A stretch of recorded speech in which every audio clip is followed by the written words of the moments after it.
Monsieur Tolstoï, je vous remercie de me recevoir. Vous êtes vice-président de la Douma et nous sommes donc au cœur de la Douma aujourd'hui avec vous et nous vous en remercions. Nous aborderons 3 points, l'Ukraine, l'international, et je me permettrai de vous poser quelques questions plus personnelles si cela vous convient. Bien sûr. Très bien, donc commençons avec le sujet Ukraine. Aviez-vous anticipé la réaction occidentale après le 24 février 2022 ? Vous savez, en fait, c'est ce qui s'est passé avec l'Ukraine. Ça a duré, ça a duré beaucoup plus avant que février 2022. Ça a duré depuis le début des années 2000. Parce qu'en fait, l'idée de construire en Ukraine une certaine anti-Russie était une idée, et vendre aux Ukrainiens le rêve européen, c'était une idée qui a été d'une façon très planifiée, bien organisée, implantée à côté, à les frontières de la Russie. Donc, pour nous, c'est pas étonnant que les auteurs de cette idée sont mécontents de l'opération spéciale qui mène la Russie. C'était pas quelque chose d'inattendu. C'était tout à fait logique. Ils ont dépensé des milliards d'euros, ils ont privé l'Europe des centaines, des milliers, des possibilités du travail, de développement de l'industrie. Après début de la guerre avec l'explosion de Nord Stream, ils ont privé l'Europe aussi de la possibilité d'avoir l'énergie pas chère, et aujourd'hui il achète le gaz américain qui est beaucoup plus cher, mais tout ça avec l'idée de solidarité transatlantique, avec le MIF qui est distribué par les Américains et les Anglais, que c'est les Américains et les Anglais qui ont libéré l'Europe de nazis à l'époque de la Deuxième Guerre. Il y a toutes les choses qui ont été bien préparées à ce qui se passe aujourd'hui. Donc, c'est pas très inattendu, mais la façon qui a choisi les politiciens à l'Occident de s'opposer à ce qui a fait la Russie, la façon c'est intéressant, parce qu'en fait, maintenant, on est dans le point que soit ils doivent partir et l'Europe doit trouver des autres leaders, des autres présidents, premiers ministres, une autre élite en fait, pour pouvoir négocier avec la Russie, soit ils doivent gagner la guerre avec la Russie. Mais il faut rappeler l'histoire, c'est que en Europe, d'abord la Russie n'a jamais perdu des guerres, deuxièmement, une fois il y avait une guerre avec l'Europe à 1812, avec Napoléon, et les Russes ont fini à Paris. Et l'autre fois, avec Hitler, les Russes ont fini en Berlin. Donc aujourd'hui, quand on dit on va gagner la guerre sur le champ de bataille, il ne faut pas les négociations, il ne faut pas que les Ukrainiens négocient, on leur donne plus, on les envoie les chars, on les envoie les armes. Donc ça c'est exactement la répétition, encore une fois, ça se répète et on verra le résultat. J'en suis sûr et certain que cette guerre-là, l'Occident va perdre. Est-ce que c'est, si je comprends bien votre pensée, et pour les personnes qui nous écoutent, vous avez donc le sentiment en Russie que l'Ouest, à travers l'OTAN, a généré de grosses pressions sur la Fédération de Russie et des provocations depuis un certain nombre d'années également. Oui, mais en fait, il faut pas dire que c'est une idée abstraite, c'est des faits concrets. Au moment quand la Russie a retiré ses troupes de l'Allemagne de l'Est, il y avait des négociations, il y avait la promesse de l'Occident de ne pas élargir l'OTAN vers l'Est. Qu'est-ce qui s'est passé? On a élargi l'OTAN et maintenant les bases de l'OTAN sont à nos frontières, en Roumanie, en Pologne, etc. Qu'est-ce que ça signifie pour nous? C'est pas que les Russes ne veulent pas les bases de l'OTAN. Ça signifie pour nous que si jamais une missile américaine envoyée de cette base arrive ici, nous avons, au lieu de 10 minutes, on a 3 minutes pour prendre la décision sur la frappe de réponse. C'est ça, c'est la balance, c'est très pratique, c'est les choses très simples. Qu'est-ce qui a encore se déroulé dans ce temps-là? L'agression OTAN contre la Yougoslavie, sous le prétexte de protéger le Kosovo, etc. Donc tous les bombardements qu'ils ont effectués sans demander le Conseil de sécurité de l'ONU, parce que en fait l'Occident a pensé qu'ils ont gagné une guerre froide, qu'ils sont aujourd'hui les maîtres du monde et que tout le monde entier doit jouer d'après leurs règles. C'est pas le droit international, c'est le système des règles, c'est le système de slogans qu'en fait on nous sort à chaque reprise, mais en fait on voit que tous ces slogans et toutes ces règles, ce n'est pas que l'hypocrisie, parce que ça fonctionne pas pour les Occidentaux, mais par contre ça fonctionne pour tout le monde entier. Vous avez le sentiment, Monsieur Tolstoy, qu'il y a 2 poids, 2 mesures? J'ai le sentiment qu'il y a, si vous voulez, un double morale, quoi. Il y a un moral pour les Européens, les Américains et les Anglais, et tout l'autre monde doit être sous cette tutelle de cette système des idées, et sous cette pression. Et est-ce qu'on aurait pu imaginer que l'OTAN soit dissolue après la dissolution du pacte de Varsovie? Est-ce que c'est une idée qui...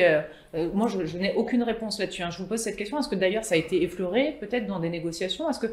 Non, en fait, l'OTAN, ils n'ont jamais voulu même entendre parler de ça, et à chaque fois, ils nous assuraient, ils disaient, on aime la Russie est un pays démocratique, on veut être amis avec vous. Mais par exemple, quand c'était Poutine qui a proposé à Clinton que la Russie entre dans l'OTAN, il a dit non, non, non, c'est pas possible. Et en fait, les dirigeants de l'OTAN disaient toujours non, non, non, on s'approche vers les frontières de la Russie parce qu'il y a la Corée du Nord et l'Iran. Donc, on est là. On est là, c'est pas contre vous. Mais du coup, on voit que c'est contre nous, en fait. Et qu'on avait raison quand on les a dit, écoutez, il y a des lignes rouges, s'il vous plaît, n'allez pas de là. Non, non, non, non. L'OTAN, c'est ouvert. C'est une structure ouverte. Si l'Ukraine veut entrer dans l'OTAN, il n'y a aucun problème. Très bien. Alors, là, aujourd'hui, nous avons les missiles américains qui sont à 1500 km de notre frontière. Si l'Ukraine entre dans l'OTAN, ça serait 15 km de notre frontière. C'est très simple, à mon avis. Je comprends. Si je résume, pour le public, au départ, les Occidentaux vous ont dit on se permet de se rapprocher en regard de l'Iran. Donc au départ, c'était peut-être pas. Vous étiez cité comme pays ami par l'OTAN. Et quand est-ce que vous avez senti que ce discours-là n'était pas aussi clair et que l'approche de l'OTAN était plutôt offensive envers la Russie? Quand est-ce que vous avez senti, vous vous êtes dit, là, on quitte le rapprochement de l'Iran et on se rapproche de nous? Vous savez, mais en fait, le président Poutine, il était très pro-européen et très vraiment favoriser la coopération avec l'Europe parce que c'est dans des intérêts de la Russie d'avoir, nous, on a... D'abord, la Russie, c'est le plus grand pays de l'Europe. Deuxièmement, on a les ressources naturelles qui, ensemble avec l'Union européenne, on pourrait utiliser pour le bien du continent et pour devenir vraiment une puissance mondiale. Mais donc, Poutine a favorisé au début la coopération avec les Européens quand il a compris qu'il y a les doubles standards dans cette amitié, si j'ose dire. Donc, il a prononcé son discours à Munich, à la conférence de sécurité, et il a dit une chose très simple, il dit, voilà, si vous voulez la coopération, ça doit être honnête. Il faut dire qu'est-ce que vous voulez, il faut discuter ouvertement, et il ne faut pas faire semblant que vous visez la Corée du Nord en s'approchant à nos frontières. Qu'est-ce que ça a provoqué? Ça a provoqué la réponse, non. On ne veut pas discuter avec vous. Vous n'êtes qu'un pays régional, on s'en fiche de votre vision des choses et on va continuer à faire c'est ce qu'on veut. Et à partir de 2007, son discours à Munich, la situation a changé. L'Europe a décidé de déchirer l'Ukraine. En fait, l'Ukraine, ce n'est pas un pays indépendant qui existait depuis des siècles, c'est un pays qui faisait partie de la Russie, et c'est en fait Lénine et Staline qui ont dessiné les frontières actuelles de l'Ukraine pour rajouter de la classe prolétariat à un petit morceau des paysans qui s'appelait l'Ukraine. Donc c'est les terres de la Russie qui ont été rajoutées à des terres ukrainiennes. C'est comme ça que l'Ukraine actuelle est née grâce à Lénine et Staline, et donc est née en 1924. En Occident, on n'aime pas ni Lénine ni Staline, mais pour eux, tout ce qui ces deux gens ont dessiné avec le crayon sur la carte, c'est sacré. On ne peut pas changer ça. Tandis qu'il y a 20 millions de Russes en Ukraine qui aujourd'hui sont privés de leur droit naturel de parler leur langue, d'avoir l'éducation de leurs enfants à leur langue, d'avoir les droits. Ils doivent changer les noms, le nom de famille pour redevenir ukrainiens. Aucun pays dans le monde n'a pas des problèmes avec les Russes que les Occidentaux hypocrites appellent russophones. Mais c'est des Russes. C'est un peuple qui est déchiré entre plusieurs pays après le démantèlement de l'URSS. On veut pas revenir à l'URSS. Mais il faut être conscient que pour la Russie, c'est un problème. Quand vous avez 20 millions de vos compatriotes qui sont poursuivis parce qu'ils sont russes en Ukraine, c'est un problème. Après le coup d'État de 2014, le premier loi qui a été votée au Parlement ukrainien, c'était la loi sur la langue russe. Interdire la langue russe. Donc, vous voulez que Poutine et que la Russie regardent ça sans aucune émotion et avec le sang-froid? Non, c'est pas possible. C'est pas possible pour un pays comme la Russie de se plier sous cette pression qui a été faite à travers l'Ukraine. L'Ukraine, c'est l'instrument. C'est pas un objet, c'est pas un sujet du problème, si vous voulez. L'Ukraine, c'est un instrument de la pression. Et on va la casser. Je reviens à une actualité. Quelle a été votre réaction à la suite des propos d'Angela Merkel et de François Hollande sur les accords de Minsk dans la presse, donner du temps à l'Ukraine? C'est l'hypocrisie, c'est ce que j'ai dit, c'est l'hypocrisie occidentale, parce que c'est l'approche très rationnelle, parce que ils ont leur raison, c'est donner le temps à l'Ukraine, de ne pas donner la possibilité aux Russes de gagner, sur le champ de bataille d'ailleurs, à l'époque, parce que les troupes ukrainiennes ont été encerclées à ce moment-là, et c'est les accords de Minsk qui ont permis de sauver les vies des soldats ukrainiens. Environ 30 000 des soldats ukrainiens ont été sauvés par les accords de Minsk. Ça, c'est une bonne chose. Mais promettre que la France et l'Allemagne donnent des garanties pour les accords de Minsk, donc pour le respect des droits des Russes en Ukraine, pour l'organisation des élections sur les territoires des républiques autoproclamées, etc. Donc on espérait à ça. Mais on voit qu'on a été arnaqué d'une façon très cynique. Vous y avez cru aux accords de Minsk? Écoutez, moi, au moment quand ils ont été signés, moi je croyais que c'est un truc très compliqué. Ça se voyait que c'est beaucoup des efforts, mais s'il y avait des efforts de la part de la Russie et de la part de l'Ukraine de deux côtés, on pourrait éviter la guerre.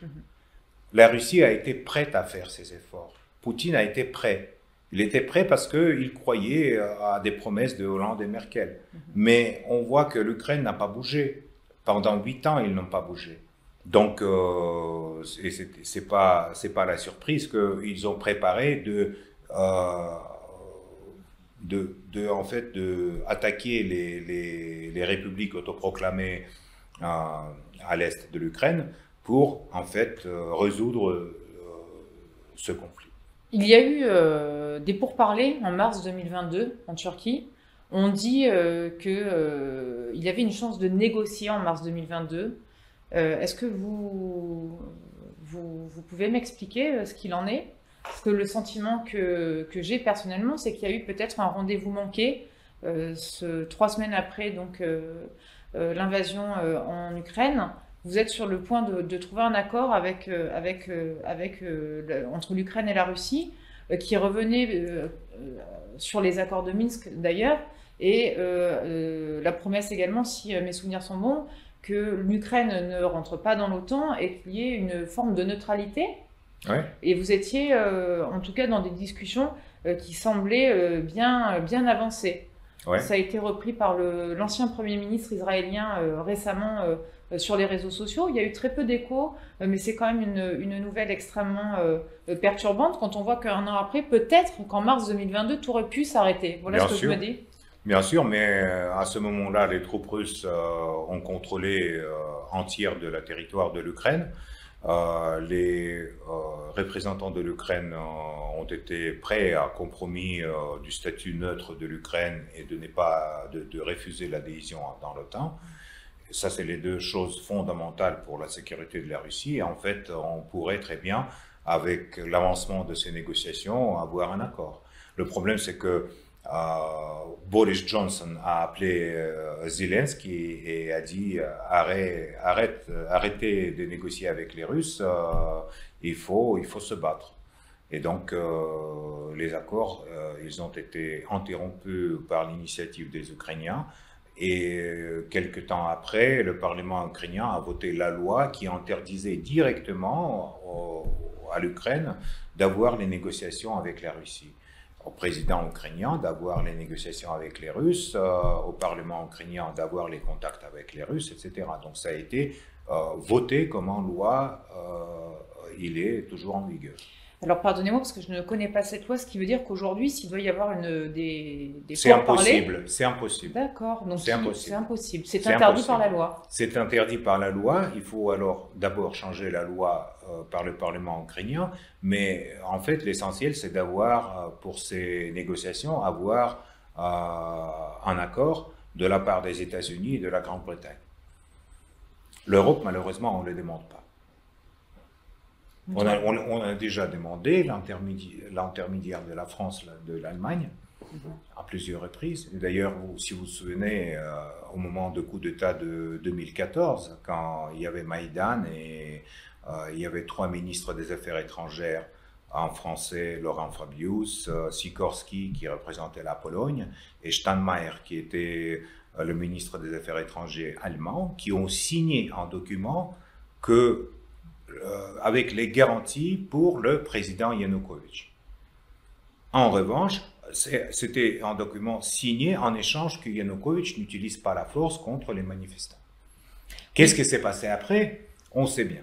Oui, ça c'est important de l'expliquer au grand public qui ne le sait pas, mais il y a un accord effectivement qui avait été signé le 21 février 2014 où tout le monde s'était mis d'accord et… s'était mis d'accord d'éviter la guerre civile en Ukraine. Et dans 3 jours, la guerre civile a commencé. Et on est bien avant le Donbass et bien avant la Crimée. Et cette guerre civile a été favorisée par l'Europe. Parce qu'en fait, les Européens, après avoir signé l'accord, ils ont fermé les yeux, ils ont dit non, on n'est pour rien, c'est les Ukrainiens qui vont décider.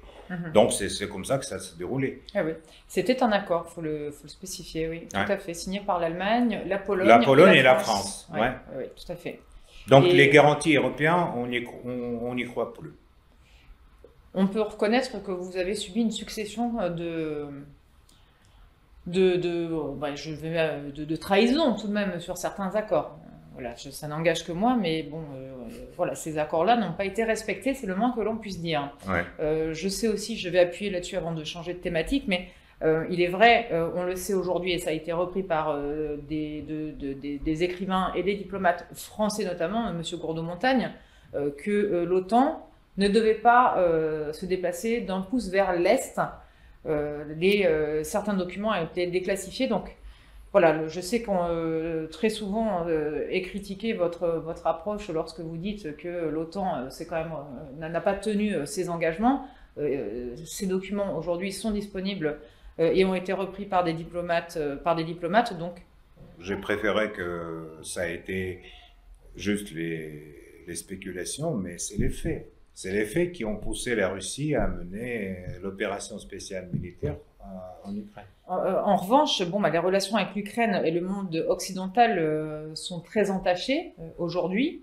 Comment voyez-vous les choses ou nos relations à long terme on assiste quand même là, c'est mon sentiment, à un monde qui se divise. Certains diront qu'il est en train de devenir multipolaire. En tout cas, il y a quand même eu une sorte de mur qui vient de se réinstaller. Qu'est-ce que ça va donner tout ça, M. Tolstoï? On verra bien. On verra bien. À mon avis, après la guerre, il y aura une nouvelle Yalta. Quand les troupes russes seront à la frontière polonaise, on ne va pas entrer en Pologne. Non. Chaque fois, on me demande, mais vous allez envahir la Pologne? Non, jamais. La Pologne, on le laisse pour l'Union européenne. Ils vont le déchirer eux-mêmes. Mais donc, il faut de nouveaux accords de Yalta, il faut la reconnaissance de monde multipolaire, que ce n'est pas les États-Unis qui dictent à tout le monde entier comment il faut se conduire et quel pays doit faire quoi. Donc, c'est tout à fait clair qu'aujourd'hui, toutes les tentatives d'isolation de la Russie ont échoué. Donc, 2/3 de la population du monde entier sont avec la Russie. C'est non seulement la Chine et l'Inde, qu'on aime bien citer, mais par exemple, je ne sais pas, Afrique du Sud, l'Amérique latine, etc. Et ils disent, mais non, vous avez raison, les Américains n'ont qu'un droit de donner des leçons à tout le monde entier. Et c'est ça le monde multipolaire, où les pays respectent les uns les autres. Chaque pays a son histoire, a sa façon de voir son avenir, et il faut le respecter. Il ne faut pas s'échanger des clichés comme aujourd'hui ça se passe. C'est vrai que ça aura été très étonnant, je pense, pour un certain nombre d'Occidentaux, de se rendre compte finalement que cette guerre est jugée comme, pour une grande partie de la planète, comme une guerre contre Occidentaux. Pour la première fois peut-être de l'histoire moderne en tout cas. Moi, pour être allé sur le terrain, pour moi toutes les guerres sont une barbarie à partir du moment parce que c'est des souffrances, parce que ce sont des. C'est pour tout le monde comme ça, voilà. Mais parfois c'est le seul moyen de résoudre les conflits qui n'ont pas été résolus par la diplomatie. Quand on a parlé de la diplomatie, vous avez vu que la Russie a essayé à plusieurs reprises de résoudre tout ce conflit de façon diplomatique. Finalement, oui, c'est la façon militaire de les résoudre, mais bien sûr, c'est mauvais, bien sûr. La guerre contre l'Occident, on ne veut pas la guerre contre l'Occident, mais aujourd'hui, c'est ce qu'on voit, c'est que l'Union européenne a dit, voilà, il y a un ennemi, c'est la Russie, il y a un tyran sanglant, c'est Poutine. Nous sommes avec l'Ukraine, en solidarité avec l'Ukraine, on les envoie quoi? Les armes, pas les diplomates, les armes. Voilà, on interdit aux Ukrainiens de négocier avec les Russes, on va continuer sur le champ de bataille, on va battre la Russie. On verra bien comment ils vont s'en sortir, parce qu'ils sont allés très très très loin. Et à mon avis, c'est seulement le changement des élites dans des pays qui aujourd'hui entrent dans l'Union européenne qui peut renouveler le dialogue entre la Russie et l'Europe. En plus, vu l'Union européenne d'aujourd'hui, ça me rappelle les dernières années de l'URSS, parce qu'il y a tellement de tensions et des contradictoires à l'intérieur de l'Union européenne que, encore en crise énergétique ou en crise liée avec la guerre en Ukraine, ça peut malheureusement amener à des conséquences très tristes pour les Européens, pour les simples gens qui vivent leur vie et qui ne s'intéressent pas de la politique, mais qui vont dans le supermarché au coin et qui regardent les prix, l'inflation, le prix d'électricité, le prix de gaz, etc. Donc c'est ça la crise. Justement, passons aux questions internationales, parce que tout est lié. Moi, j'ai l'habitude de dire qu'il y a eu un avant et un après 24 février 2022.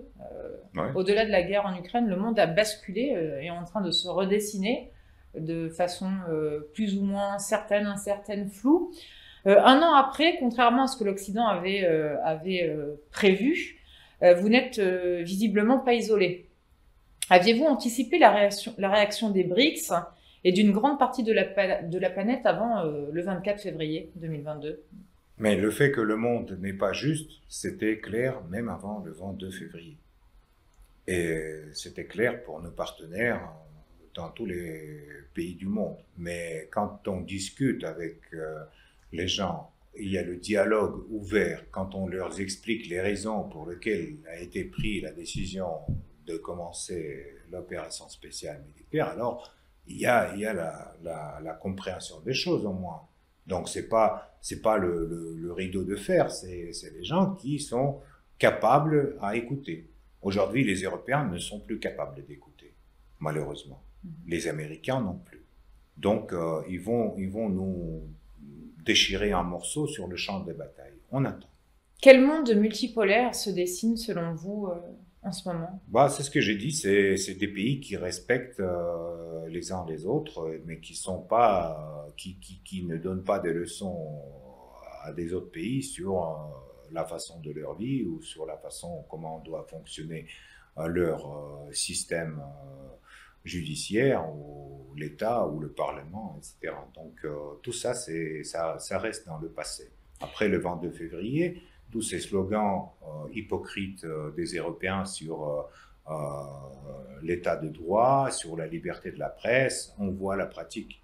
On voit c'est ce qui se passe aujourd'hui en France avec l'état de droit, avec les manifestations anti-réforme retraite. On voit tout ce qui se passe en Europe avec la censure contre la presse russe. Donc la liberté de presse, on voit très bien comment vous, les Européens, vous-même respectez les idées et les institutions que vous avez montées sur le drapeau, sur les barricades. Vous pensez que les Européens ou les Occidentaux ont été arrogants? Moi, je pense qu'ils sont très dépendants des États-Unis, ils sont très dépendants économiquement, si vous voulez, d'une façon de mode de vie, de façon de formation, etc. Ils sont très dépendants de ce qu'on appelle les valeurs occidentales de société de consommation, et c'est tout à fait clair que le potentiel dans le monde n'est pas mesuré que par les chiffres de PNB. Il y a aussi d'autres choses. La Russie va montrer à l'Occident qu'il y a aussi d'autres choses que les chiffres de PNB. Parce que c'est vrai que c'est très déroutant pour les Occidentaux. On a le sentiment d'être un peu détesté par certains. Mais vous menez la guerre contre nous. Mais qu'est-ce que vous voulez qu'on vous aime? Il y a 11 000 sanctions contre la Russie aujourd'hui, entendues par l'Occident. Donc, j'adore quand on me demande, mais vous détestez? Non, je ne déteste pas. Mais je vois que vous êtes en guerre contre la Russie, une guerre économique, une guerre dans la formation, parce que les tonnes de mensonges sur la Russie aujourd'hui sont chaque jour sortent de journaux, de télé un peu partout dans le monde entier, dans le monde occidental. Et donc, vous voulez qu'on vous aime? Non, excusez-moi, on ne peut pas à la fois être en guerre et aimer quelqu'un. C'est vous qui ont commencé, c'est pas nous. Et pensez-vous qu'un jour l'Europe soit à nouveau un partenaire pour la Russie? Bien sûr, bien sûr. Ça dépend où sera la Russie, où sera l'Europe. On verra bien. Il y a une question qui...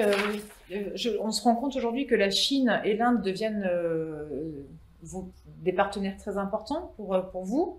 Est-ce que vous n'avez pas peur de devenir dépendant de ces deux superpuissances et de faire la même erreur qui a été la nôtre, d'être dépendant, comme nous sommes très dépendants des USA? Est-ce que ce n'est pas un risque que vous prenez? Non, je ne crois pas, parce que justement les relations avec la Chine et la relation avec l'Inde, ils ont des racines encore dans l'époque soviétique. Depuis longtemps, on a des relations avec ces pays. Et la Russie, c'est aussi une superpuissance. C'est pas la Chine, l'Inde, et point, à la ligne. La Russie, c'est aussi une superpuissance. Et on va vous montrer qu'on est superpuissance dans les années qui viennent, mais vous inquiétez pas, on ne dépend pas des Chinois, on ne dépend pas des Indiens. Les Indiens achètent notre pétrole pour les revendre en Europe et avoir un peu de l'argent pour le développement de l'Inde. Ça, c'est le résultat des sanctions européennes contre la Russie. Pour sortir d'un aspect économique autour des BRICS qui s'allongent de jour en jour d'ailleurs, Ouais. Ce qu'ils n'avaient pas prévu les Occidentaux, Pour sortir de ce partenariat, est-ce qu'il y a des idées de société que vous partagez, un mode de civilisation qui se dessine, de nouveau. Et comme j'ai dit, c'est simple, c'est le respect de l'histoire, à la façon de vivre. On n'est pas les Chinois. On respecte les Chinois, on a le respect par rapport à leur tradition, à leur façon de voir les choses, etc. Pourquoi les Occidentaux, par exemple, les derniers 30 ans, ils donnent des leçons à des Russes et ils ne donnent pas des leçons à des Chinois? Pourquoi? Parce que les Chinois, ils ont les yeux comme ça. Et les Russes, non, non. On a une civilisation russe, une civilisation indienne, civilisation africaine, sud-américaine. On a respect pour tout le monde. On a les discussions dans le cadre de BRICS, je peux vous dire, on a des rencontres entre les parlementaires de BRICS, on discute avec les Sud-Africains, avec les Brésiliens, avec les Indiens, les Chinois, on mange ensemble, on se sent très bien, on se sent dans le monde où personne ne te dit fais ça à tout prix pour être comme nous, sois sage. Non. Non, on est là pour discuter les choses qui nous inquiètent au niveau de la législation. On a c'est un échange des idées, mais c'est un échange des idées sans didactique. C'est ça de dire, de diviser le monde à des bons et des mauvais. C'est tout.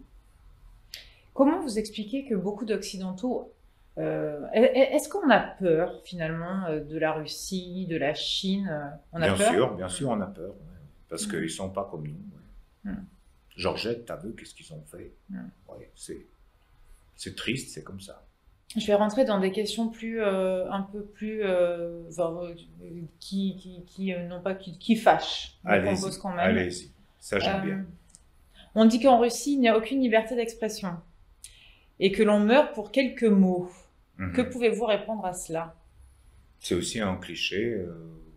Aujourd'hui, dans le cadre de cette guerre médiatique entre l'Occident et la Russie, l'Occident a 50 pays réunis contre la Russie. Évidemment que n'importe quelle information est déformée et on peut dire n'importe quoi sur la censure, sur la liberté de parole. C'est pas comme ça. Il y a plusieurs gens qui peuvent dire non, qui ne sont pas d'accord, etc. Donc il y a toujours la discussion dans la société, notamment sur la question de l'opération spéciale en Ukraine, mais ce n'est pas dit que la société civile peut avoir les discussions, mais dans l'armée, par exemple, les discussions ne sont pas possibles, ni en Russie, ni en France, ni en Canada, ni nulle part. C'est important de rappeler, alors non pas pour légitimer quoi que ce soit, je rappelle encore une fois qu'un dialogue ne les légitime pas, mais c'est pour éclairer votre point de vue, mais à partir du moment où une guerre est déclarée, en France, ce serait le même cas, on est obligé également de suivre son gouvernement. Donc la presse est limitée, etc. À partir du moment quand il y a tes compatriotes qui sont morts sur la ligne de front, au moins tu dois te déterminer. Soit tu es avec ton armée, soit tu es avec l'armée de ton adversaire. Il faut faire ce choix. Les gens, ils l'ont fait ici.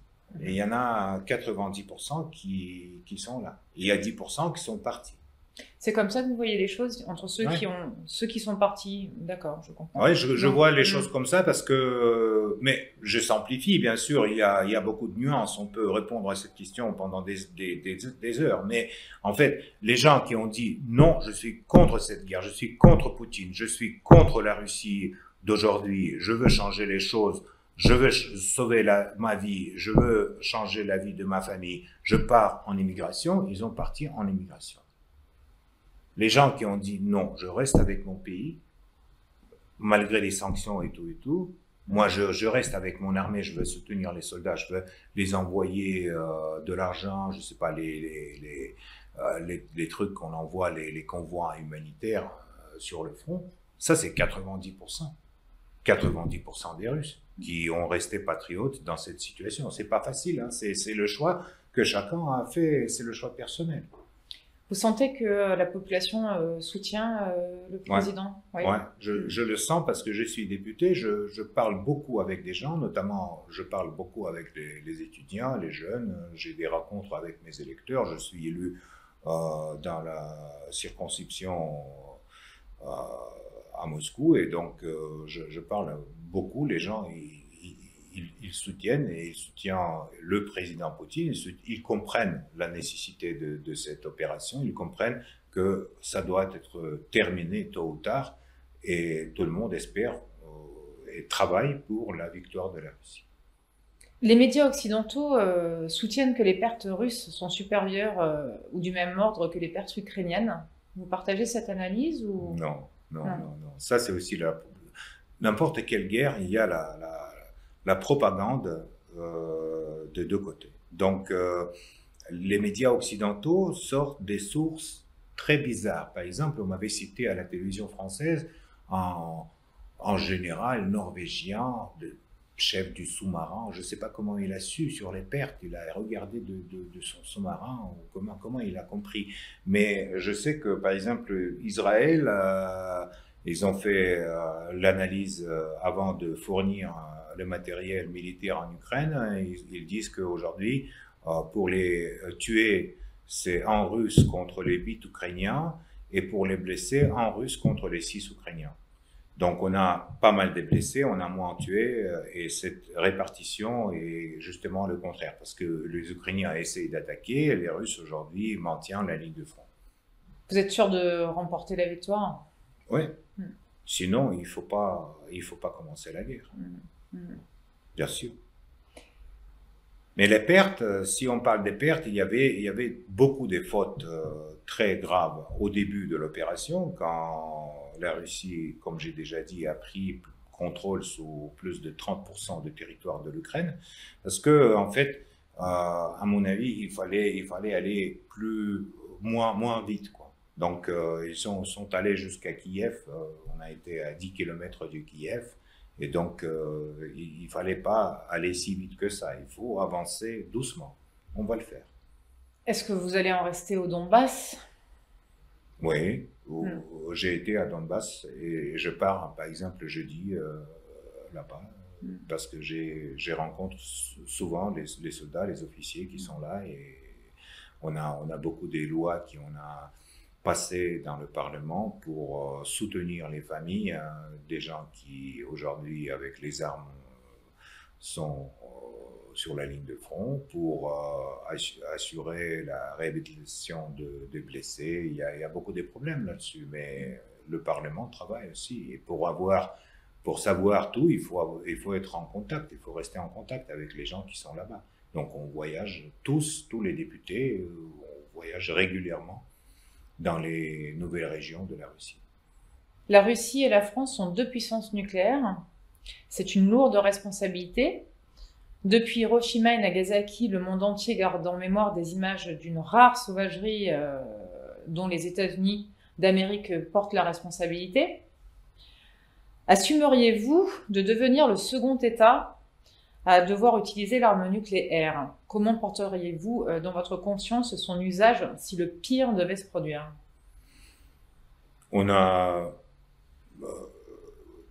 Cette question, elle est réglée par la législation russe. On a la loi, le concept de sécurité. S'il y a une menace à l'existence de la Russie, on utilise l'arme nucléaire. Mais ça doit être une menace existentielle. Donc, par exemple, si la France, ou la Grande-Bretagne, ou les États-Unis utilisent l'arme nucléaire contre la Russie va répondre de façon... Mais aujourd'hui, on a l'avantage d'avoir les moyens hypersoniques, notamment aussi armés du nucléaire. Et donc, à mon avis, il n'y a pas des fous dans le monde entier pour utiliser l'arme nucléaire aujourd'hui contre la Russie ou contre n'importe quel pays. L'arme nucléaire, si vous voulez, c'est la garantie, la peur mutuelle, c'est la garantie de ne pas utiliser l'arme nucléaire. La peur de mort. Y a-t-il des valeurs occidentales qui valent la peine d'être défendues et peut-être même partagées en Russie? L'amour, la joie et la liberté. Le pont Alexandre III à Paris illustre avec grandeur et beauté notre amitié commune dans le passé. La France et la Russie ont-elles encore un avenir? Un pont existe-t-il encore entre nous, Monsieur Tolstoï? J'espère bien, mais je vois pas peut-être dans les années qui viennent, mais dans 10 ans, dans 15 ans, j'espère. Le pont d'Alexandre III, on peut faire encore un pont à Paris. Hein. Il y a un manque de ponts. C'est pour ça qu'il y a des bouchons sur les quais. Mais on va vous donner un pont en échange de quelque chose. On va voir. Les guerres parcourent l'histoire de l'humanité. Partout et en tout temps, Monsieur Tolstoï, pensez-vous possible que les grands de ce monde décident un jour que nous vivions en paix tous ensemble, ou bien est-ce une utopie? J'espère bien. Le problème des grands, que quand ils sont petits, ils sont très modestes. Quand ils deviennent les grands, ils essaient de rapporter leurs règles, leur mode de vie sur tout le monde entier. S'ils ne le font pas, on peut vivre en paix, en respectant chacun en autre. Mais seulement avec ce respect mutuel que ça peut fonctionner. On voit que les institutions d'aujourd'hui, notamment l'ONU, l'OSCE, les autres choses qui ont été créées à la fin de la Deuxième Guerre et donc à la fin de la guerre froide, ne fonctionnent plus. On espère qu'on va essayer, pour le résultat de ce conflit aussi, on espère qu'on va créer des nouvelles institutions qui peuvent garantir la paix dans le monde. J'espère bien. Et une dernière question ouverte et optimiste pour le public. Si vous aviez une baguette magique, que changeriez-vous? Arrêter toutes les guerres, faire le monde plus joyeux et que les gens, quand même, ils se bagarrent plus sur les questions, à mon avis, qui sont pas très intéressants. Et donc, évidemment, à mon avis, n'importe quelle famille, n'importe quelle personne dans le monde veut un avenir pour les enfants. Donc moi, j'aime bien que mes enfants vivent dans un pays prospère, libre, et qu'ils peuvent eux-mêmes décider qu'est-ce qu'il leur faut ou qu'est-ce qu'il leur faut pas. Que c'est pas les Américains, les Anglais ou l'Union européenne qui le décident. Voilà, donc ça c'est en fait, avec le bâton magique, je sais pas si ça marche, mais j'espère que ça va marcher avec l'autre moyen. Et est-ce que, là je rajoute une question, est-ce qu'on pourrait imaginer qu'on arrive à trouver un accord entre les différents acteurs de ce conflit aujourd'hui, de cette guerre, qui satisfasse tout le monde, où tout le monde puisse trouver, et ce rapidement. Alors, voilà, imaginons. Est-ce que ça... Rapidement, non, parce que les intérêts sont très différents et on est très loin du point de départ, déjà. Il y a des déclarations, il y a des positions prises, il y a des choses qui ne sont pas possibles d'enlever comme ça, d'oublier. Donc, ça c'est un conflit qui est pour les années. Mais c'est clair qu'à la fin, il faudra trouver une solution. Pour ça, il faut que tous les participants, tous les acteurs veulent la paix, vraiment veulent la paix. Ne pensent pas, ne disent pas des slogans, ne s'échangent pas des notes diplomatiques, mais travaillent pour la paix. La Russie est prête à travailler pour la paix. Il faudra, oui, alors vous savez comment ça se passe en Occident, à partir du moment où vous êtes le pays agresseur. Je sais, voilà. Je sais, ouais. Eh bien, je vous souhaite, aussi bien à vous et à l'Ukraine, de trouver ce chemin de paix le plus rapidement possible. Voilà. Moi, j'espère aussi, merci. Et donc, de toutes les façons, ça va se terminer tôt ou tard. Et de tôt ou tard, il faudra négocier comment sera le monde du futur. Parce que je sais, pour avoir été à plusieurs reprises dans le Donbass, qu'il y a quand même une grande difficulté pour vous. C'est une guerre entre frères. Oui, pour nous, c'est une guerre civile. Parce que c'est les Russes contre les Russes. Et ils sont très bons, les Ukrainiens, en guerre. Comme nous aussi. Mais sans l'aide technique, sans l'aide militaire de l'Occident, la guerre a été déjà finie. Il faut aussi retirer ça. Je vous remercie, Monsieur Tolstoï. De rien, c'est moi qui vous remercie. Et donc, merci pour cet entretien. Merci. Merci.